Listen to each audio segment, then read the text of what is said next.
Hello, and welcome to Reality TV News Update, where you'll find the most recent news, entertaining moments, and exclusive behind-the-scenes content.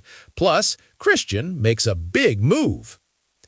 I am going to do something I am not exactly known for in these Survivor articles and attempt to begin this recap by making a concise statement, which I have already failed at due to this preamble. However, this is the statement. That was quite a bit of Zac Brown, man. I mean, a lot of Zac Brown. We were treated to shots of an extremely fit and extremely tattooed Zac Brown in extremely short shorts standing on the challenge mat. We were treated to a speech by Dee Valladares about how much she loves Zac Brown, and then treated to another speech by Dee Valladares about how much she wishes she had won the Zac Brown reward. A portion of the show featured Zac Brown grilling food for us. We sat through a multi-song Zac Brown private concert. Then comes the best, or worst. First and foremost, we aired a segment in which Zac Brown spearfished by himself with nothing but the country singer and what appeared to be a military-grade weapon designed by Lex Luthor in a Superman movie. The country singer also spoke eloquently about how to kill things underwater. I'm leading with Zac Brown for two reasons. One, there was so damn much of it. Two, in order for us to concentrate on the positive aspects, I just kind of want to get that out of the way as soon as possible. Concerning the celebrity intrusions into Survivor 50, I have already stated my beliefs. I personally believe Survivor 50 should feel like enough of a big deal that we don't need to go late era Will and Grace style and shoehorn in famous faces to take the focus off of what we actually care about. The Billie Eilish thing was silly and unnecessary, but aside from contestants frequently mentioning her name, it did not affect the game or show, so it was not a big deal. However, this was entirely different. There is no real way to argue that a segment on Zac Brown spearfishing and extensively discussing how important it is to his life had anything to do with the cast or the game. Do they show other food being caught and prepared before given to players? This was a profile about a celebrity that was surprisingly long and awkwardly crammed into our favorite TV show. The dude got more airtime this week than an entire tribe.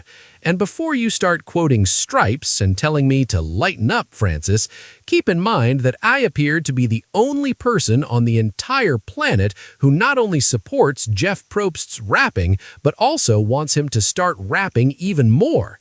That guy is me, which is why I wasted my time archiving a history of white people rapping on Survivor.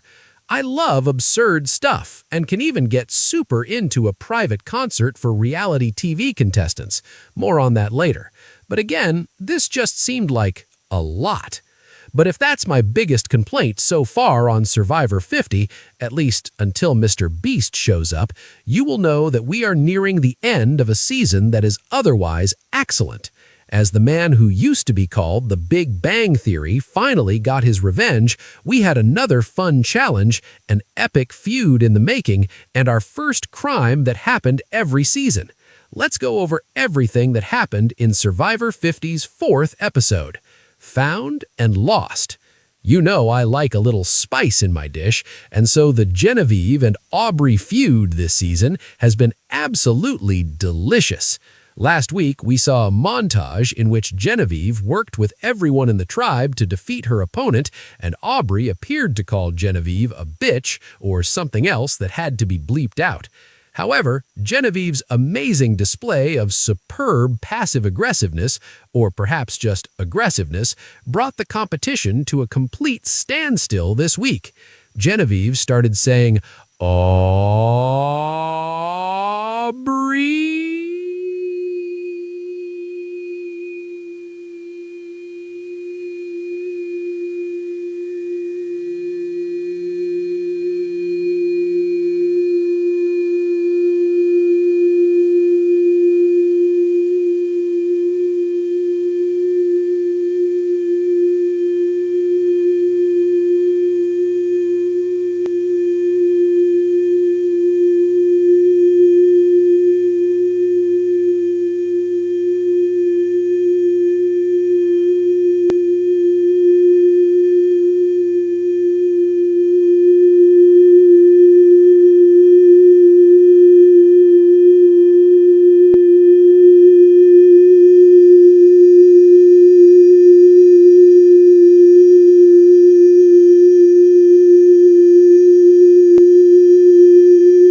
Almost as good was when Aubrey did finally return, and Genevieve explained that I was worried you weren't feeling well. Ha ha ha ha ha! Of course! The level of concern is crystal clear, and the only thing every person wants to hear if they are experiencing severe gastrointestinal distress in the middle of the jungle is that we're all looking for you. When Genevieve turned her back, Aubrey couldn't help but make a very annoyed face. I applaud Aubrey for doing so, because this is the classic Survivor material that everyone is familiar with. I should also mention that I am big fans of both Genevieve and Aubrey, so have no dog in this fight, and for all I know, they are all good off the island. However, alliances, strategies, and personalities sometimes clash in the game, and for that, we are grateful. Genevieve also didn't want Aubrey to spend time looking for the callow Billie Eilish boomerang idol because Aubrey wanted to go find it herself, and she did, gifting it to Rizzo because he trusted her enough that he would not suspect that she was setting him up to get the idol back, or so she thinks. This season, Genevieve has discovered so many idols that she is transformed into an idol-sniffing Rick Devens. But how are her juggling skills? I have long been absolutely obsessed by awkward private concerts for reality TV contestants. On numerous Bachelor/Bachelorette seasons, a happy ever-after couple is forced to sit awkwardly while being serenaded by a celebrity they may or may not even recognize. Naturally, the scene in which Sheryl Crow was forced to perform in the Big Brother backyard in front of a group of drowsy viewers during the third season of the summer guilty pleasure show was my absolute favorite. Gaze at the spectacle below, if you dare. I don't know why we were required to sit there and listen to multiple Zac Brown Band songs, but I did enjoy watching how outrageous each player's responses were. "It's like hearing my soul," proclaimed who else? Coach. And Chrissy telling Zac Brown that he should come back to their camp and sleep with them is so Chrissy. My only regret is that the players were not forced to sing more in their own impromptu talent show. That is just leaving money on the table. David wins over Goliath, people. We are finally getting to the good stuff. This is what we came to Survivor 50 for. After losing the immunity challenge, everything that took place at Vaatu was a grade A Survivor. It started with Ozzy and Emily determined to get Angelina out, but Ozzy made a tactical error, not his first, of course, by telling Mike. Naturally, Mike began swaying the votes to eliminate Emily rather than save his island best friend, claiming that she's a cougar in the shape of a Ren Fair girl. And if Emily's upcoming White Lotus cameo isn't a Ren Fair girl, that's a huge missed opportunity for an Enrico Palazzo-sized cross-network callback. The art of influence was the strategy used by Mike. "I think this game is about persuasiveness," he told us. "It's really about being able to persuade other people to do what you want." In addition, Mike was attempting to persuade Christian that Emily was a reincarnation of Gabby Pascuzzi and that she was leading him down the path to ruin. Christian was put in a difficult position by Mike's power play. Does he side with his David versus trio of Goliath, or does he choose to side with the woman with whom he has been working since day one and who is unable to keep quiet about every plan in motion? Christian, however, chose door number 3, rather than Angelina or Emily. A door hidden behind a red carpet, a gaggle of photographers, and a line of reality TV stars vying for a spot on scripted television. Christian wanted to eliminate Mike White, his former and current tribe mate. He explained, "Mike is terrifying. When he wants to get you to do something, he's so convincing. He knows where to hit you and the right arguments to use against you." As to leave no doubt, he put it simply, Mike is the most dangerous person on this or any island. Do you want to be informed about everything Survivor? Dig deep and sign up for Entertainment Weekly's free Survivor Weekly newsletter to have all the latest news, interviews, and commentary sent right to your inbox. While this was given as the sole rationale for Christian's deciding to actively target his former and current tribe mate, I can't help but assume that there's another big reason at play here. Christian is very smart. Additionally, he excels in anticipating danger and determining its severity. Mike and Angelina appeared determined to keep their David versus Goliath numbers. I have to imagine Christian saw something else completely, a massive target on all three of them should they make it to the merge together.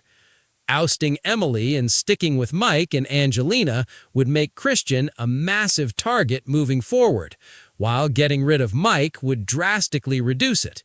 Even if it didn't make the edit, I can't believe that didn't heavily influence Christian's decision-making. Christian then got to work, involving Stephanie and Emily in the Mike vote and instructing them to exclude Ozzy because he was friendly with Mike and determined to eliminate Angelina.